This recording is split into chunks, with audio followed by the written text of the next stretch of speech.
آج ہمارا ٹاپک ہے سورس آف انٹرنیشنل لا کہ کون کون سے سورسز ہیں جس سے بین الاقوامی قانون تخلیق پاتے ہیں. اس میں شامل ہیں formal sources of international law اور material sources of international law. Sources of international law are those materials and process out of which rules and principles to regulate relations of international community are developed. بین الاقوامی قانون کے sources وہ معاہدات اور طریقہ کار ہیں جن سے بین الاقوامی معاشرے کے تعلق کا انتظام کرنے کے لیے اصول اور قواعد واضح کیے جاتے ہیں. They have been influenced by several political and legal theories. یہ مختلف ادوار کی سیاسی اور قانونی تھیوریوں سے متاثر ہوتے ہیں یعنی ان کے اس پر امپیکٹس ہوتے ہیں. There are two kinds of sources of international law. These kinds are formal source and material source of international law. یعنی ایک رسمی ماخذ ہے اور ایک مادی ماخذ ہے. Formal sources of international law means those sources from which authority of law is derived. بین الاقوامی قانون کے رسمی ماخذ سے مراد وہ ماخذ ہیں جس سے قانون کی کسی سند کو اختیار کیا جاتا ہے. According to an opinion, common consent of state is formal source of international law. ریاستوں کی جو مشترکہ رضامندی ہے وہ فارمل سورس انٹرنیشنل لا میں کی کیٹیگری میں فال کرتی ہے.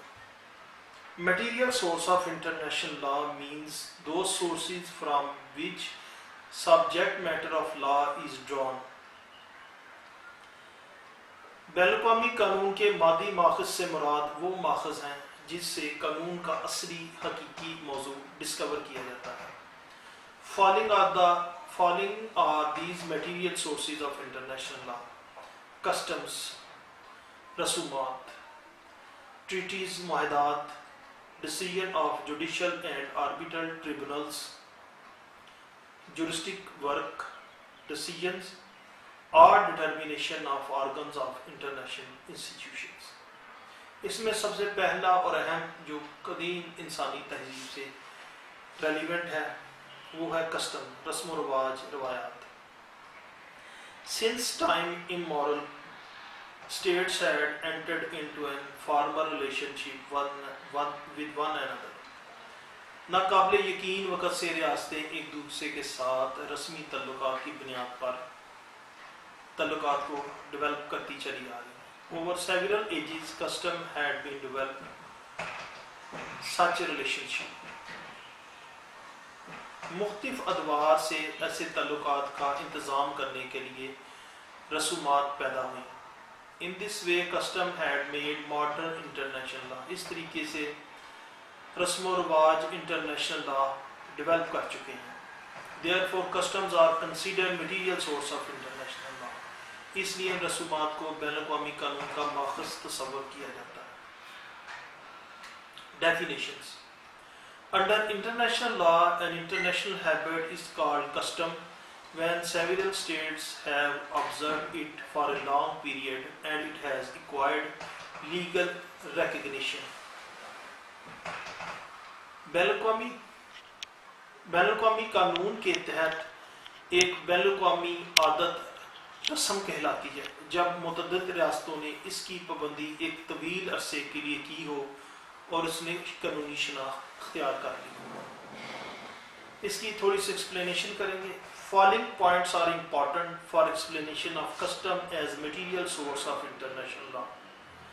Article 38 of Statute of International Court of Justice, rights and obligatory actions, long duration, legal recognition, uniformity and self-consistency, custom and usages. سب سے پہلے article 38 of Statute of International Court of Justice has referred custom as an evidence of general practice which is accepted as law. بین الاقوامی عدالت انصاف کے قانون کے article 38 نے رسم کا ذکر ایک عام دستوری شہادت کے طور پر کیا ہے جسے قانون تسلیم بھی کرتا ہے. right or obligatory actions. When a clear and continuous habit of doing certain actions are grown up with this conviction that these actions are right or obligatory, such habit is custom according to international law. جب کسی خاص عمل کو کرنے کے لیے ایک واضح اور مسلسل عادت اس یقین کے ساتھ پرورش پاتی ہے کہ یہ عادت یا افعال درست اور قابل پابندی ہیں، تو ایسی خصلت یا عادت بین الاقوامی قانون رسم کے مطابق ہے۔ یعنی جب کوئی قوم یا کوئی خطے کے لوگ کسی عادت یا رسم کو مسلسل واضح طور پر صدیوں سے اڈاپٹ کیے رہتے ہیں اور یہ سمجھتے ہیں کہ وہ عادت خصلت یا ان کا وہ تعلق بین الاقوامی قانون کے معیار کے مطابق ہے، انسانی فلاح کے لیے ہے، تو وہ ایک بین الاقوامی قانون کی رسمی معیار اختیار کر جاتی ہے۔ Legal recognition. To become material source of international law, it is essential for custom that it should have acquired legal recognition. بین الاقوامی قانون کا مادی ماخذ ہونے کے لیے کسٹم کے لیے یہ بھی لازمی شرط ہے کہ رسم کو قانونی شناخت حاصل ہو۔ یونیفارمٹی اینڈ سیلف کنسسٹنسی، یکسانیت اور ہم آہنگی۔ To become material source of international law, it is necessary for custom that it should be uniform and self-consistent. یہ بڑا اہم پہلو ہے کہ مادی ماخذ کے لیے رسم کے لیے ضروری ہے کہ یہ کنسسٹنٹ ہو، سوسائٹی سے ہم آہنگ ہو اور اس میں کسی بھی دور میں ڈسکنیکشن پیدا نہ ہوئی ہو، یعنی وہ مستقل طور پر نسلوں میں ڈیکڈز میں ٹریول کرتی چلی آ رہی ہو۔ Custom and usages. It is necessary for explanation of custom as source of international law that custom should not be confounded with usage. بین الاقوامی قانون رسم کے مطابق رسم کی وضاحت کے لیے ضروری ہے کہ رسم اور دستور کو ایک دوسرے کے ساتھ گڑبڑ نہیں ہونا چاہیے۔ Main difference between custom and usage is the rule of action. رسم اور رواج کے مابین باہم فرق جو ہے قانونی عمل کا ہے۔ Which has not yet acquired full legal recognition. جو چیز قانونی شناخت مکمل طور پر حاصل نہیں کر پاتی اسے دستور رواج کہتے ہیں۔ In fact, custom begins. حقیقت میں رسم وہاں شروع ہوتی ہے جہاں یوزیجز بھی سٹارٹ ہوتی ہیں۔ ٹریٹیز، معاہدات۔ With passage of time, customs have failed to meet urgent demands of international society to regulate relation between states.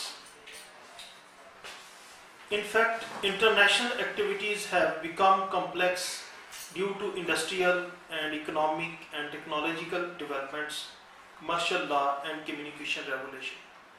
وقت گزرنے کے ساتھ ساتھ بین الاقوامی ریاستوں نے اپنے تعلقات کو ڈیولپ کرنے کے لیے بہت سی کوششیں کی، لیکن اس میں رسم و رواج کوئی خاص اہم کردار ادا نہ کر سکے۔ اس کی بنیادی وجہ صنعتی، معاشی، تکنیکی انقلاب، تجارتی قوانین اور انقلاب آمد و رفت کا عمل شامل ہے۔ In such situation, treaties play important role not only to solve complicated problems of modern international community, but also to develop international law. Therefore, treaties are considered as material source of international law. اس صورتحال نے نہ صرف جدید بین الاقوامی معاشرے کے پیچیدہ مسائل کو حل کرنے کی کوشش کی، بلکہ بین الاقوامی قانون کی ترقی کے لیے معاہدات، ٹریٹیز اور بین الاقوامی معاہدوں نے اپنا بہت اہم کردار ادا کیا۔ اس لیے اسے اہم بین الاقوامی قانون کے مادی ماخذ کے طور پر جانا جاتا ہے۔ Definition: Treaty can be defined as an agreement whereby two or more states establish or seek to establish a relationship between them under international law. معاہدے کی تعریف ہم ایک ریگولر اقرار نامے کے طور پر کر سکتے ہیں جس کے ذریعے دو یا زائد ریاستیں کسی بین الاقوامی قانون کے تحت اپنے تعلقات کو اسٹیبلش کرتی ہیں اور اس کو فروغ دینے کے لیے کوشش کرتی ہیں۔ Following points are important for explanation of treaties as material source of international law. بین الاقوامی قانون کے مادی ماخذ معاہدات کی وضاحت مندرجہ ذیل طریقوں سے کی جا سکتی ہے. Binding force, mutual obbligations, kinds of treaties. Binding force. Treaties remains legally binding upon those states which are parties to it. جو معاہدات ہیں ریاستوں کے مابین وہ ان پر قابل عمل اور قابل پابندی ہیں جو اس معاہدے میں ریاستیں فریق عین ہوتی ہیں. Mutual obligations. Treaties imposes mutual obligations on those states which are parties to it. معاہدات ان ریاستوں پر باہمی ذمہ داری کے طور پر امپوز ہوتے ہیں جو ریاستیں اس معاہدے میں فریق عین ہوتی ہیں. Kinds of treaties. As a material source of international law, there are following kinds of treaties. Law-making treaties, contracts. Law-making treaties can be defined as those treaties which create rules of universal or general applications. یعنی قانون بنانے والے معاہدات کی تعریف ایسے معاہدات کے طور پر کی جا سکتی ہے جو بین الاقوامی عالمگیر سطح پر قابل اطلاق ہوتے ہیں. Such treaties are further classified into two types: rules of universal international law, general or fairly general rule. First kinds of law-making treaty is that kind which explain rule of universal international law. پہلے قانون معاہدہ بنانے والی کی وہ اقسام ہیں جو بین الاقوامی قانون کی عالمگیر سطح پر وضاحت کرتی ہیں. مثال کے طور پر charter of United Nation organisation. General اور fairly general rule. Second kind of law-making treaties is that kind which creates general or fairly general rule. قانون بنانے والے معاہدات کی دوسری قسم وہ ہوتی ہے جو عام قسم کے قوانین کو ڈیولپ کرتی ہے. Treaty contracts is a treaty between two or few states to deal with special matters. یہ معاہدہ دراصل دو یا چند ریاستوں کے مابین ایک معاہدہ ہوتا ہے which concern with these states. Its example are Setu, سینٹو, SAARC وغیرہ, جو کہ خصوصی طور پر ان ریاستوں پر معاہدات کے تمام عوامل نافذ العمل ہوتے ہیں جیسا کہ سیٹو ہے, سینٹو, سارک وغیرہ.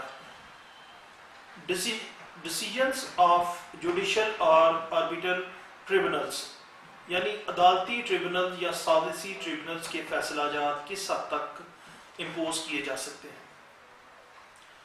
Decisions of courts and tribunals are considered subsidiary.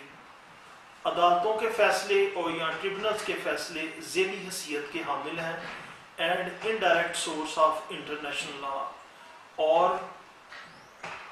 International law کا بالواسطہ سورس تصور ہوتے ہیں یعنی ان کی حیثیت دوسرے درجے کی ہوتی ہے. Article 38 of Statute of International Court of Justice provides that court can apply judicial decisions. بین الاقوامی عدالت انصاف کے آرٹیکل 38 کے مطابق کورٹ جو ہے صرف عدالتی فیصلوں کا نفاذ کر سکتی ہے ایز اے سبسیڈری لاز، ایک ذیلی درجے کے قانون کے طور پر. To determine the rule of law کو بیان کرنے کے، یعنی کہ ان کی حیثیت دوسرے درجے کے شہری کی ہوتی ہے. However, such jurisdiction has been made subject to such a certain limitations. ایسی jurisdiction کے حامل فیصلے جو ہیں ایک مخصوص مدت اور مخصوص limitation کے درمیان نافذ العمل ہوتے ہیں. It reveals that decision of judicial or arbitral tribunals are not a formal source. یہ ظاہر کرتا ہے کہ عدالتوں کے فیصلے یا ٹریبونلز کے جو فیصلے ہیں وہ ایک رسمی سورس آف لا ہیں اور کوئی بائنڈنگ فورس نہیں رکھتے ہیں. But they are regarded as authoritative evidence of state of law in some instances. لیکن چند مثالوں میں یہ ایک حاکمانہ شہادت کے طور پر قبول بھی کیے جا سکتے ہیں.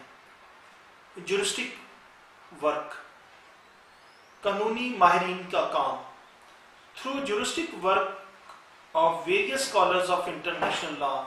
Opinions of such scholars are widely admitted and used. بین الاقوامی قانون کے مختلف مفکرین کے قانونی ماہرانہ رائے اور ان کا کام کو بہت زیادہ اہمیت حاصل ہے، اور ایسی ان آراء کو وسیع طور پر تسلیم کیا جاتا ہے اور استعمال بھی کیا جاتا ہے. Even such opinions sometimes lead to legislation of international law.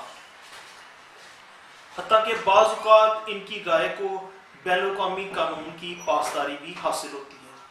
Therefore, it will be fair to mention that writing of such scholars have great influenced development of international law.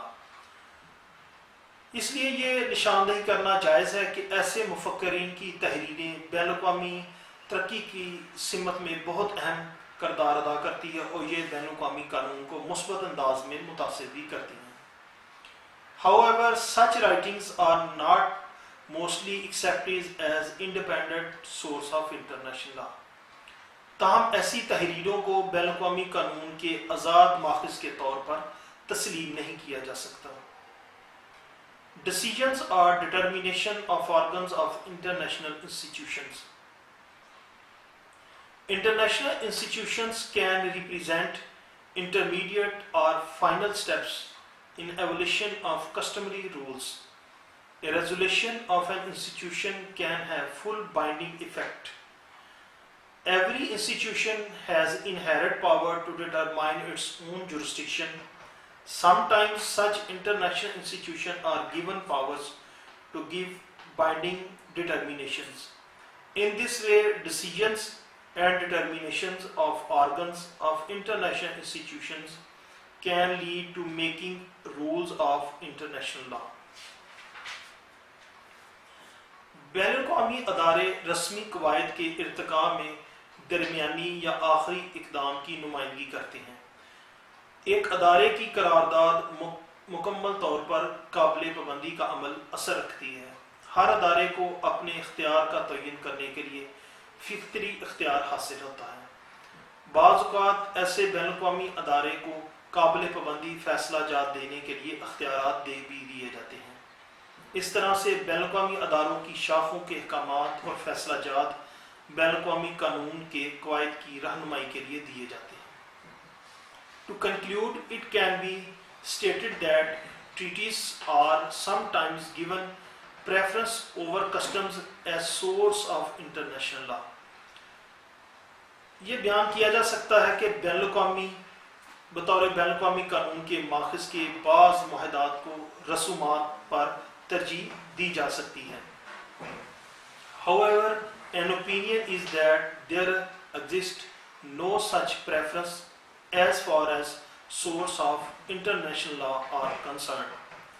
تاہم ایک رائے یہ بھی ہے کہ جہاں تک بین الاقوامی قانون کے ماخذ کا تعلق ہے، ایسی کوئی ترجیح موجود نہیں معاہدات اور رسومات کے حوالے سے کہ یہ دلیل کے طور پر پیش کی جا سکتی ہے کہ معاہدات اور رسومات بین الاقوامی قانون کے ماخذ ہیں.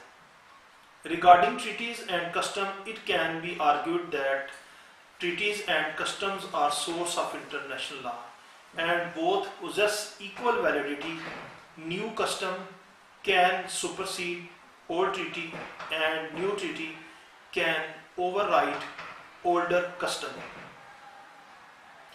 معاہدات اور رسومات کے حوالے سے یہ عموماً بیان کیا جاتا ہے کہ معاہدات اور رسومات بین الاقوامی قانون کے بنیادی ماخذ ہیں، اور دونوں ہر جگہ مساوی جواز اور لیول رکھتے ہیں. نئی رسم پرانے معاہدے کی جگہ لے سکتی ہے یا منسوخ کی جا سکتی ہے، اور نیا معاہدہ پرانی رسم کی جگہ لے سکتا ہے یا منسوخ کیا جا سکتا ہے. اسٹوڈنٹس، امید ہے آپ کو اس سورس آف انٹرنیشنل لا کے تمام پوائنٹس کی وضاحت ہوگی. انشاءاللہ ہم نیکسٹ سبجیکٹ کے ساتھ پھر حاضر ہوں گے. اللہ